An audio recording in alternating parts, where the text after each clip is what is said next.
A lot to get to with my next guest. He is the chairman of the STM's board of directors. Éric Allen Caldwell is on the line. Thank you very much for taking the time this morning. Pleased to be there. So many questions, so little time. A lot going on. What I want to start with is something that was written in an op-ed written by the former general director of the STM, Luc Tremblay. He wrote this in an op-ed in La Presse on May 1st. And I'm going to try to quote this directly from French, but he writes, repetitive political interference is an important cause of the STM's financial problems. What is your, and he lays out a lot of examples. It was a troubling op-ed. I mean, the guy was not only executive director for many years, previously to that he was the treasurer.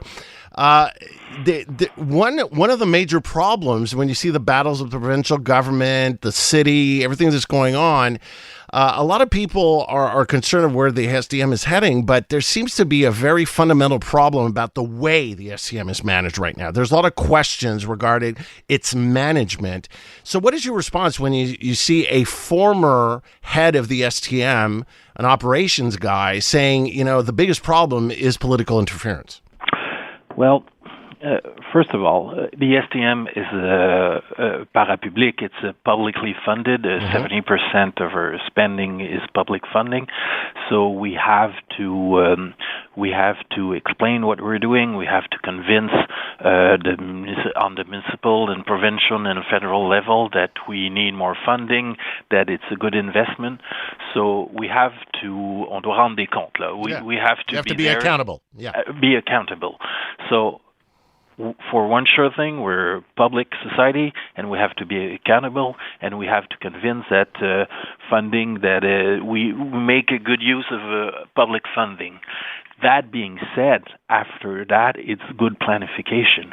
It's a long-term effort to increase our level of transit, the quality and the level, to increase the offer of transit that we can provide.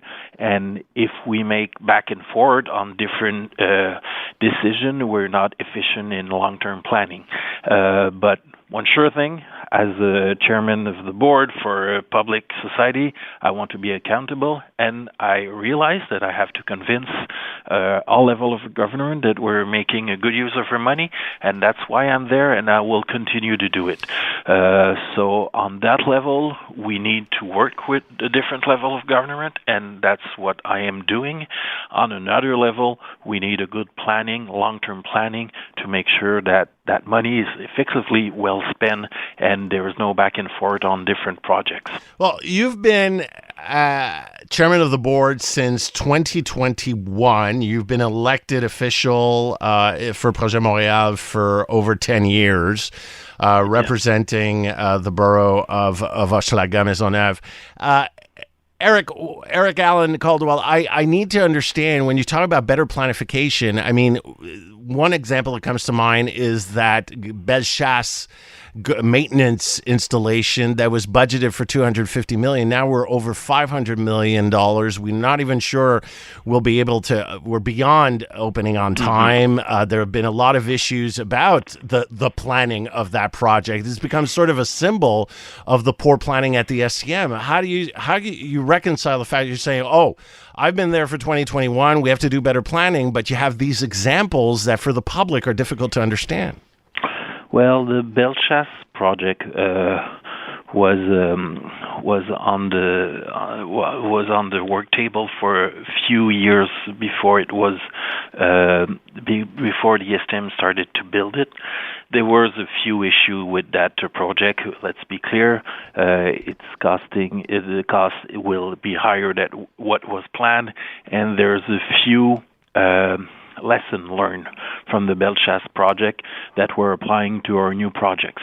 We're making more studies before we start digging, and there's a few lessons learned. I was mainly talking about the level of offer. For now, if we want to increase the transit level, we have to make sure that we have new buses, new trains, new garages, new bus depot, and we have to plan that investment on decades. The Bellechasse project is one case. It could have been better planned. It could have been better executed. There's a few lessons learned that we're applying to all our projects now. But I think what Mr. Tremblay was saying is that on those levels, we need more predictability.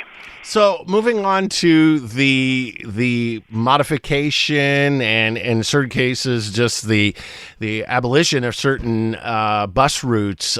Some people are reacting very negatively. What is your reaction? What do you have to say to users that are feeling a bit disrupted by the changes in a lot of routes? First of all, why are we doing it? We're not doing a bus network redesign for fun. We're doing it because there's a lot of benefit that comes with it. We've been consulting our clients, our customer, the different boroughs for a few years. And what people want is more frequent service and more linear and direct pathways. They want when you get on the bus, you want to get to the destination. Let us be clear. And sometimes our route have not been redesigned for decades. Sometimes our routes were adjusted for a few historical reasons, and they're not very efficient. If we want to attract people on our bus, if we want to keep people on our network, we have to make sure they have a safe and fast trip. So that's why we are redesigning our network to make sure there's on big boulevards there's a more frequent, more direct service. We're adding some reserve line to make sure once you're on the bus, you get to destination the fastest as we can, and that's why it's not comfortable. That's why we've there's a lot of professionals that have been working on it, and we're pretty confident it will make a good difference for a lot of riders. We have to give it a try. If we don't do anything, the service will stay as is. We're doing our redesign at zero cost with the same resource we have it. So it's a way for us to be more efficient with the same amount of investment. What I don't understand is the REM in all this. I mean, I'm reading that in certain cases where it seems that the STM is kind of blaming the REM for some of these changes, or partly. I mean, this project, the REM, we knew it was coming since basically 2016, 2017. This was supposed to be complementary and actually be a way to take away some of the burden from the STM. Why is it so difficult to work together, or at least be complementary with the REM? Oh, we're not blaming the REM. We're actually looking forward to be complementary.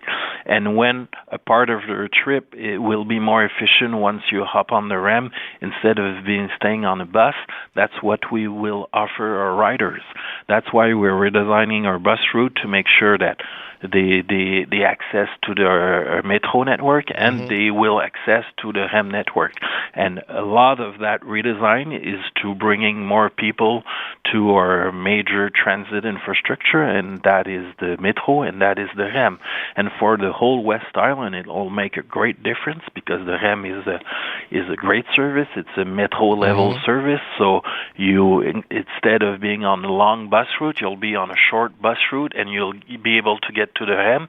And that's one part of the redesign, how we get people faster to our major networks, because that's what people want. All right, $77,000 for reusable water bottles. A lot of reactions this morning. Your thoughts? Well, that's a decision that was made a few years ago 2021. To make sure that our bus driver have water to drink. The CNSST, it was a requirement from them.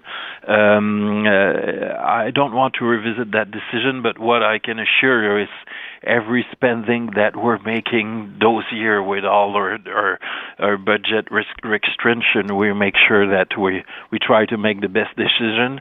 We will analyze a few years after that one was a good one, but one sure thing, our bus driver needs to drink water, and if they use a reusable bottle instead of a regular plastic bottle, it's a win.